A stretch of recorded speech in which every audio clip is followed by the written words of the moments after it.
been able to use it for about a week now, and I've been able to record some programs, and it was great to set up, very quick. All I had to do, I had to install my Fire TV sticks, which I also bought at the same time. I got the 4K versions on both of those. This is my office TV. I do have another TV downstairs with another Fire TV stick. So we set up those. Some things that I, just off the bat here, that I've been able to really enjoy is the fact that I only need to use really one remote unless I want to change inputs, which we can briefly talk about. But this is the remote that comes with any of the Fire TVs. The Recast itself does not come with any remotes. It's actually a separate system that streams to the Fire TV sticks. But yeah, I can turn on and off the TV and do the volume. And it was very good, very quick setup. All I did was plug the Fire TV in, and yeah, it asked me, hey, you want to push the power button to see if it works, and it did. I didn't even have to change anything. It automatically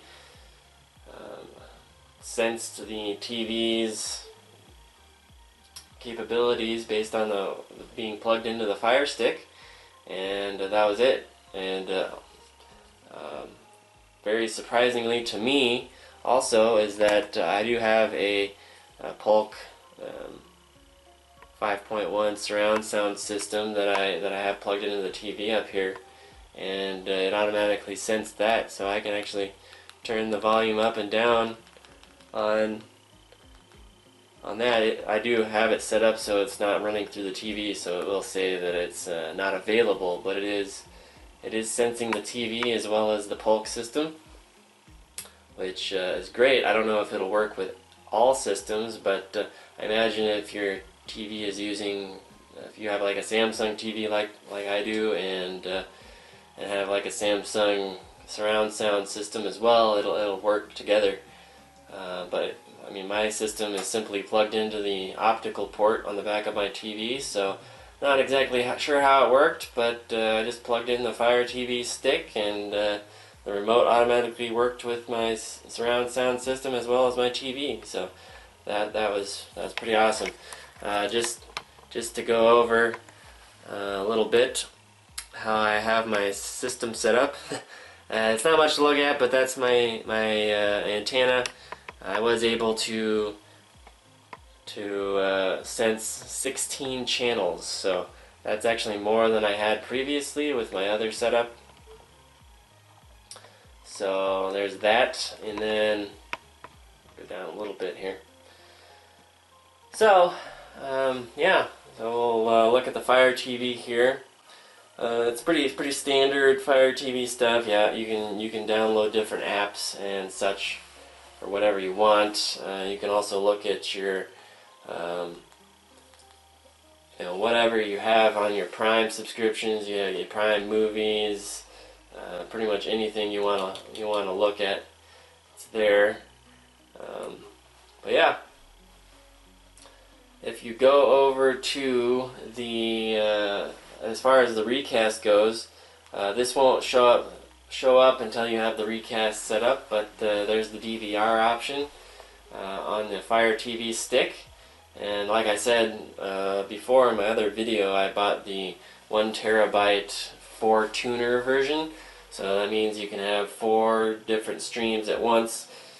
Streams meaning if you have you can have up to 4 recordings going on different channels, and that'll use up all of your tuners. Or you can have 2 recordings and then 2 streaming options. So you can have one here on my TV. You can have your significant other watching on her tablet in the living room. That'll use up 2 tuners. So it's a little bit different than other DVR systems where you can actually watch the same channel that you are on your tablet or something, but or that you're recording from. But each tuner in this instance means that it's just a stream. So if you're recording, that counts as a stream. If you're watching on a tablet, that counts as another stream. If you're watching on a TV, even if it's the same channel, doesn't matter.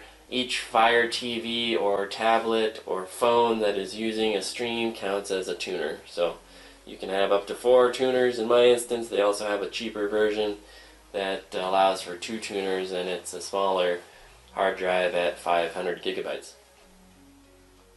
So it all really depends on what you're going to be using it for. I chose to get the biggest one because I imagine as my family grows and we all get older, we'll be watching more streams and or recording more shows. So, but yeah, this is pretty much it. You can actually pick the channel. It'll tell you what's on now. Here's our recordings. Don't mind this. My wife wanted to record that. But yeah, you can. I have the sound turned off, but you can see the recordings. The recordings will come up. It'll come up with all the series that have been recorded.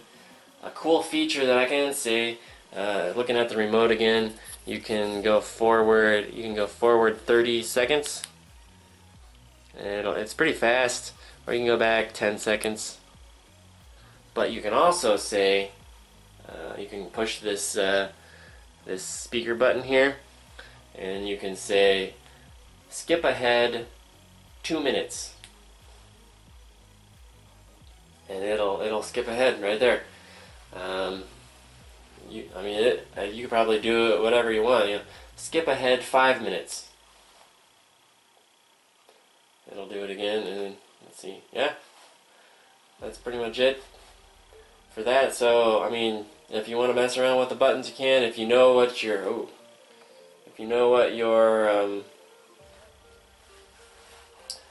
commercials are like, you can say, hey, skip ahead 3 minutes, 2.5 minutes, whatever. Alexa will do that for you. I think that's pretty awesome. Otherwise, there's also a channel guide that you can do future recordings if you want to record the Big Bang Theory, for instance. You can click on that. It'll tell you if you want to record the series, which means it'll record all future recordings on this channel of that, or you can just record the single episode.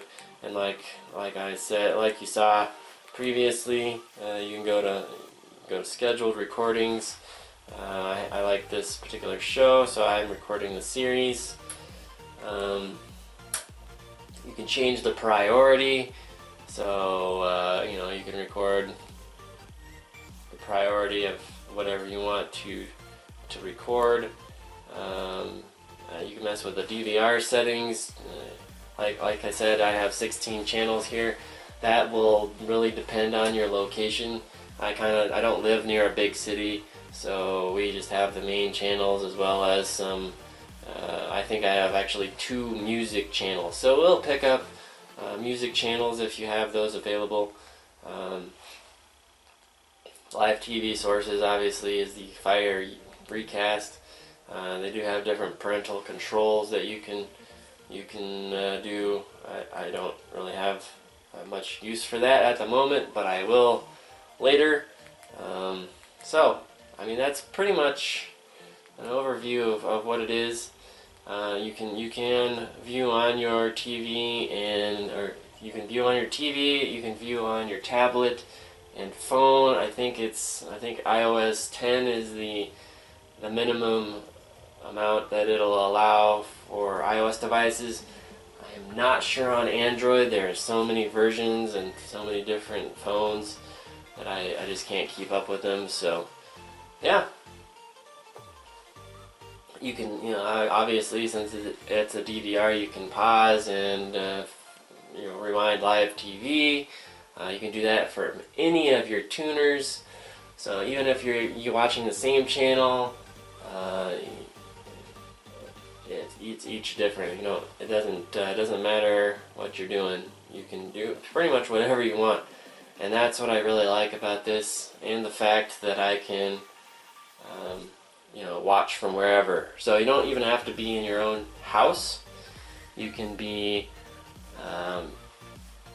out and about on the town, and you can be watching your recorded videos. It'll use up your data, obviously, but yeah, that's pretty much my overview of the Fire TV Recast. If you have any questions, something that I didn't cover, or you know, you want to know for your specific setup if it'll work, basically you just need an antenna, the Recast, and a Fire TV stick, and for however many TVs you have, and or Amazon Echo View, I think it's called, which is basically, it has a screen on it. You can watch TV from that.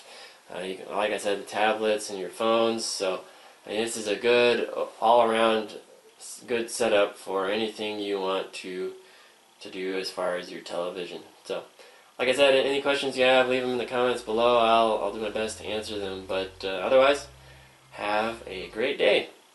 See you on the next one.